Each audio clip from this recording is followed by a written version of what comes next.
Aleluia, aleluia, aleluia, aleluia,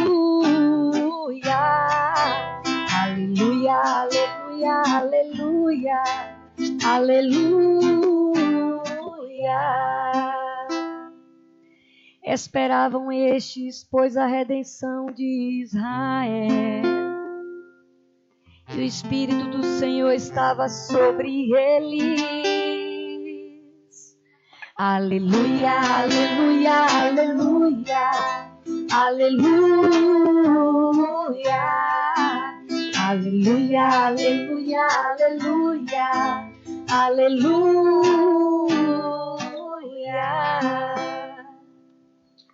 Proclamação do Evangelho de Jesus Cristo segundo Mateus. Glória a vós, Senhor. Naquele tempo, disse Jesus aos seus discípulos: Felizes sois vós, porque vossos olhos veem e vossos ouvidos ouvem. Em verdade vos digo, muitos profetas e justos desejaram ver o que vedes e não viram. Desejaram ouvir o que ouvis e não ouviram. Palavra da salvação. Glória a vós.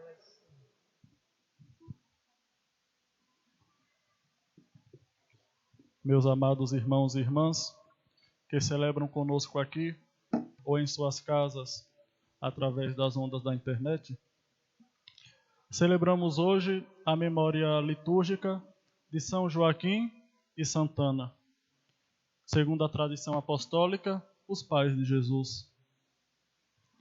Pouco sabemos da vida dos dois, embora sejam tão importantes figuras, tão importantes vocacionados da história do cristianismo. O pouco que sabemos sobre eles nos está relatado no escrito apócrifo, chamado Proto-Evangelho de Tiago. Os escritos apócrifos são aqueles entre tantas cartas, tantos escritos sobre a vida de Jesus, sobre a vida dos apóstolos, sobre a vida das personalidades, digamos assim, daquela época, mas que, porém, não foi considerado pela Igreja um livro inspirado pelo Espírito Santo. Não foi considerado pela Igreja palavra de Deus como os outros livros. Então, embora tenha um valor, sobretudo histórico, embora tenha um valor catequético, não foram colocados entre aqueles livros considerados canônicos, aqueles livros considerados inspirados. Por isso que não temos na Bíblia nenhuma narração, nenhuma referência à memória de Joaquim e Santana. Apenas esse escrito apócrifo, apenas esse proto-evangelho de Tiago. E do pouco que sabemos sobre eles, sabemos que São Joaquim era sacerdote do Templo de Jerusalém, casado com Ana, e ambos viviam de certa forma infelizes. Os dois eram estéreis, já eram velhos e não tinham filhos. E se naquele tempo uma pessoa que não tinha filhos era considerado amaldiçoado, rejeitado por Deus, ainda mais se esse alguém fosse um sacerdote. Ainda mais se esse alguém fosse aquela pessoa que estava dia e noite no templo servindo ao Senhor. Então nos conta a tradição que Zacarias, angustiado, triste, retirou-se ao deserto por algum tempo, retirou-se à oração, retirou-se à meditação, para tentar compreender por que tudo aquilo acontecia, para tentar compreender por que aquilo justo com ele.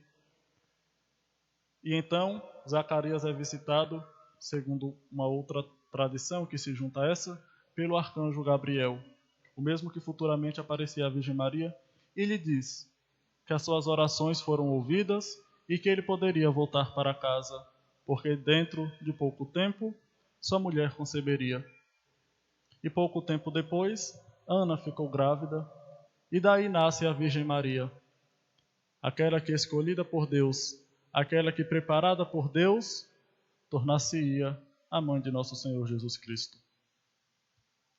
Este é o pouco que sabemos com relação a Joaquim Santana, com relação à sua vida concreta, com relação às suas atitudes, às suas vidas pessoais. Mas Jesus disse no Evangelho que a árvore se conhece pelos frutos. Então, se não podemos conhecer historicamente a vida de Joaquim Santana, podemos conhecer a santidade deles pelos frutos que nos foram mostrados. Antes de tudo, a Virgem Maria. Foi pela boca deles, foi pelo ensinamento deles que a Virgem Maria, a nossa mãe, aprendeu a amar a Deus, aprendeu a obedecer à lei de Deus, aprendeu a servir ao Templo de Jerusalém, aprendeu, assim como tantas jovens daquela época, esperar a chegada do Messias, aprendeu a viver o temor de Deus, aprendeu a adorar a Deus, aprendeu que só havia um Deus acima de tudo. Cristo também. Cristo aprendeu de Maria. E aprendeu de Maria o que Maria aprendeu de seus pais. Embora Cristo fosse Filho de Deus, embora Cristo fosse o nosso Salvador, embora Cristo fosse o Verbo encarnado, como diz o cântico de São Paulo, ele se humilhou, ele se rebaixou, ele se esvaziou de uma maneira completa. E por isso precisou, assim como todos os homens, aprender aquilo que os homens aprendem, aprender a falar, aprender a viver em sociedade, aprender as normas religiosas do seu tempo, aprender o serviço do templo. E isto foi fruto daquela vocação primeira. Isto foi fruto daquela resposta primeira de Joaquim e Ana. Foi fruto daquela disposição de ambos. Para que, acolhendo a vontade de Deus, acolhendo o projeto de Deus, quer como fosse, seja com a esterilidade ou seja com a procriação, se dispuseram, se colocaram totalmente nas mãos do Senhor para ser instrumentos, se colocaram nas mãos do Senhor para ser esses canais da graça. E é este o elogio que o Eclesiástico nos faz na primeira leitura. Vamos elogiar aqueles pelos quais tantas coisas boas vieram até nós. Vamos elogiar os homens famosos, os antepassados, homens de misericórdia. Seus gestos de bondade não serão esquecidos. Eles permanecem com seus descendentes. Seus netos são a sua herança. A sua descendência se mantém fiel à aliança. De certa forma, somos nós também, descendência de Joaquim Santana. De certa forma, também somos nós, membros do corpo de Cristo, frutos deste sim, fruto desta decisão primeira que ambos tomaram de seguir ao Senhor. E claro, também não estamos dispensados de sermos estas sementes, de sermos aqueles que vão plantar essas sementes do Evangelho, essas sementes da graça, para que amanhã, depois, outras pessoas, colhendo os frutos daquilo que nós plantamos, continue, dia após dia, fazendo o nome de Jesus conhecido a todos. Pois bem, meus irmãos, a liturgia de hoje nos faz um convite. A liturgia de hoje acende diante de nós a lâmpada da vocação. A liturgia de hoje desenrola diante de nós o tapete da nossa vida de cristãos. É a vida daqueles que passam pelo mundo deixando a marca da fé. A vida daqueles que passam pelo mundo deixando a semente do Evangelho. A vida daqueles que gastam sua vida não colhendo frutos, mas plantando sementes para que outros colham, para que outros se alimentem, para que outros se saciem. O cristão não vive para si. O cristão não se oferece para si. O cristão não responde a Cristo, não segue a Cristo, não busca a santidade para realizar um projeto pessoal, para realizar um desejo pessoal. Mas o cristão é aquele que se coloca nas mãos de Deus. O cristão é aquele que se humilha completamente, humilha a sua própria vontade e diz: eu quero fazer apenas a tua vontade, Senhor. E a vontade do Senhor é que nós façamos como aquele semeador do Evangelho, que sai para semear. Jesus não disse que ele saiu para colher frutos. Jesus não disse que ele saiu para fazer qualquer outra coisa, a não ser para semear. A não ser para colocar sementes na terra infértil, na terra estéril. O que vai acontecer com essas sementes já não nos cabe decidir, já não nos cabe interferir, mas nos cabe anunciar. Cabe a nós colocar-nos nas mãos do Senhor. Cabe a nós deixar-nos usar pelo Senhor. Cabe a nós não sermos, é até um termo que eu não gosto, canais da graça. Não sou muito afeito a este tema, porque um cano você joga a água, de fato a água passa por outro lado, mas o cano continua vazio. O cano não se aproveita da água que ele transmite.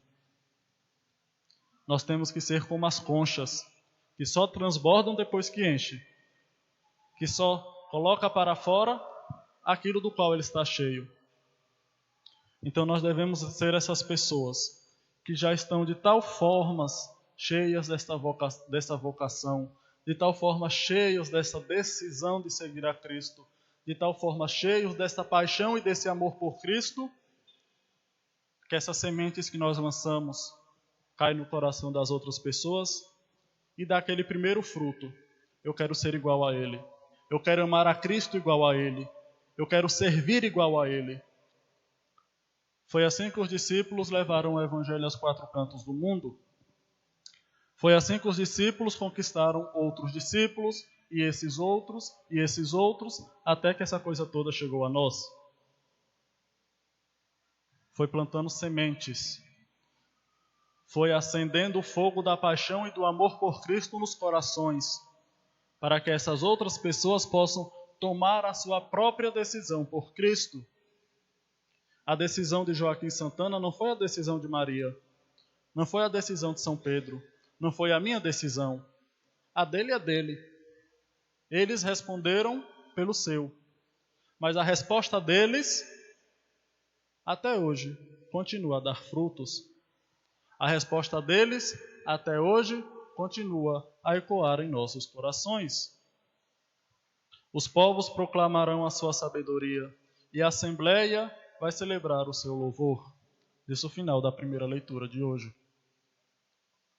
Porque louvados são aqueles que deixam marcas. Conhecidos e celebrados são aqueles que deixam pegadas. Ninguém lembra das sombras, nós lembramos das pessoas.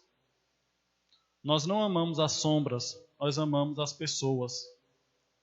Porque quem deixa marcas, quem deixa legado, quem deixa pegadas, são as pessoas. E essas pessoas, hoje, somos nós, que somos convidados pelo testemunho desses santos, que somos convidados pelo testemunho de tantos santos, a lançarmos estas sementes, a deixarmos espalhar essas raízes, a deixarmos como Ele, que Deus faça a sua vontade através de mim, que é que a semente da sua verdade, que a semente do seu amor caia, brote, cresça e dê fruto nos corações. E veja, nós temos algo que Joaquim não teve, por mais que fosse sacerdote do Templo de Jerusalém. Nós temos algo que Santana não teve, por mais que fosse aquela que deu a luz à Virgem Maria. Nós temos a presença viva de nosso Senhor Jesus Cristo. Nós temos a palavra e a promessa de nosso Senhor Jesus Cristo. Nós temos a graça salvífica de nosso Senhor Jesus Cristo. Por isso que nós podemos tomar como próprio esse evangelho de hoje. Felizes sois vós, porque veis e ouvis aquilo que os profetas e patriarcas quiseram ver e não ouviram. Abraão, Isaque, Jacó, Noé, Moisés, Joaquim, Santana. Por mais que fossem santos, por mais que fossem piedosos, por mais que fossem amantes do Senhor, por mais que fossem tementes ao Senhor, não tinham o que nós temos. Eles viviam na esperança de algo que viria. Eles viviam na esperança do cumprimento de uma promessa. Nós vivemos na alegria e na certeza da promessa cumprida. Eles viviam na esperança da salvação. Nós vivemos na alegria daqueles que já foram salvos. Eles viviam na esperança do Messias que viria. Nós vivemos na comunhão e na união com esse Messias que não só veio, mas que permanece conosco. Felizes somos nós, que temos oportunidades maiores do que eles. Mas infelizes somos nós, porque tantas vezes ignoramos aquilo que eles quiseram ter e não tiveram. Louvado seja nosso Senhor Jesus Cristo.